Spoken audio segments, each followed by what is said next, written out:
গত কয়েকদিন ধরেই ভারতীয় সীমান্ত দিয়ে বাংলাদেশে পুশিন করার ঘটনা নিয়ে তোলপাড় শুরু হয়েছে।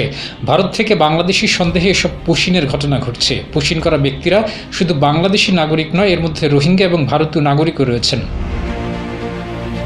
পুশিনকে কেন্দ্র করে বিভিন্ন সীমান্তে উত্তেজনা সৃষ্টি করছে ভারতীয় সীমান্তরক্ষী বাহিনী বিএসএফ। এ ব্যাপারে বাংলাদেশ 4 দফা কূটনৈতিক প্রতিবাদ জানালেও ভারত সরকার সেটি আমলে নেয়নি। এটা দুই দেশের সীমান্ত প্রোটোকল এবং আন্তর্জাতিক আইনের পরিপন্থী বলে মনে করছেন বিশ্লেষকরা।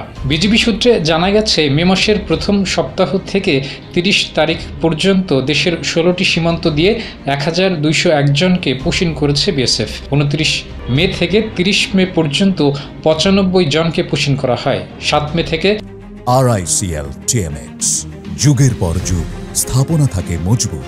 খাগড়াছড়ি সীমান্ত দিয়ে 132 জন, সিলেট সীমান্ত দিয়ে 115 জন, মৌলভীবাজার সীমান্ত দিয়ে 369 জন, হবিগঞ্জ সীমান্ত দিয়ে 41 জন, সুনামগঞ্জ সীমান্ত দিয়ে 16 জন, কুমিল্লা সীমান্ত দিয়ে 13 জন, ফেনী সীমান্ত দিয়ে 52 জন, কুড়িগ্রাম সীমান্ত দিয়ে 93 জন, লালমনিরহাট সীমান্ত দিয়ে 85 জন, ঠাকুরগাঁও সীমান্ত দিয়ে 19 জন, পঞ্চগড় সীমান্ত দিয়ে 32 জন, দিনাজপুর সীমান্ত দিয়ে 15 জন, চাঁপাইনবাবগঞ্জ সীমান্ত দিয়ে 17 জন, চুয়াডাঙ্গা সীমান্ত দিয়ে 19 জন, মেহেরপুর সীমান্ত দিয়ে 30 জন, ঝিনাইদহ সীমান্ত দিয়ে 52 জন এবং সাতক্ষীরা সীমান্ত দিয়ে 23 জনকে পুশিন করেছে ভারত।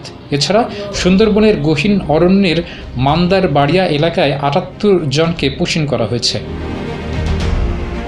30 মে দিবাগত রাতে কুড়িগ্রামের নাগেশ্বরী উপজেলার কচাকাটা সীমান্তে ভারতীয় সীমান্তরক্ষী বাহিনী বিএসএফের পুশিন নিয়ে উত্তেজনা তৈরি হয়। পুশিন ঠেকাতে প্রায় 1 কিলোমিটার সীমান্ত এলাকায় মানব দেয়াল সৃষ্টি করে রাতভর পাহারা দেয় হাজারো স্থানীয় জনতা। এ সময় বাংলাদেশ বর্ডার গার্ড, বিজিবি এবং আনসার ভিডিপি পুশিন ঠেকাতে কঠোর অবস্থান নেয়। কচাকাটা থানার কেদার ইউনিয়নের শোভারকুটি ও শিপেরহাট সীমান্তে ঘটনা ঘটে।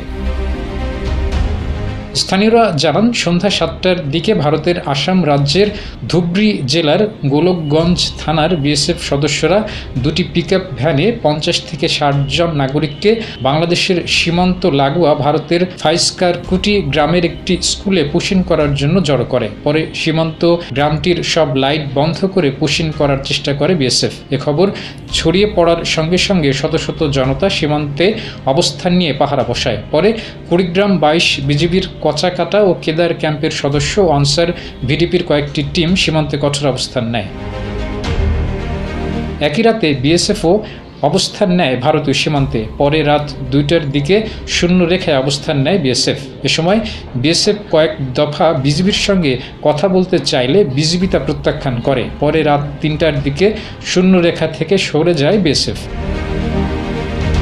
কুড়িগ্রাম 22 বিজিবির অধিনায়ক লেফটেন্যান্ট কর্নেল মাহবুবুল হক জানান, সীমান্ত দিয়ে বিএসএফ অবৈধভাবে কাউকে পুশিন করতে না পারে, সেজন্য বিজিবি আনসার সদস্য সহ সীমান্তবাসী যৌথভাবে পাহারা দিচ্ছে। সীমান্তে টহল জোরদার করা হয়েছে।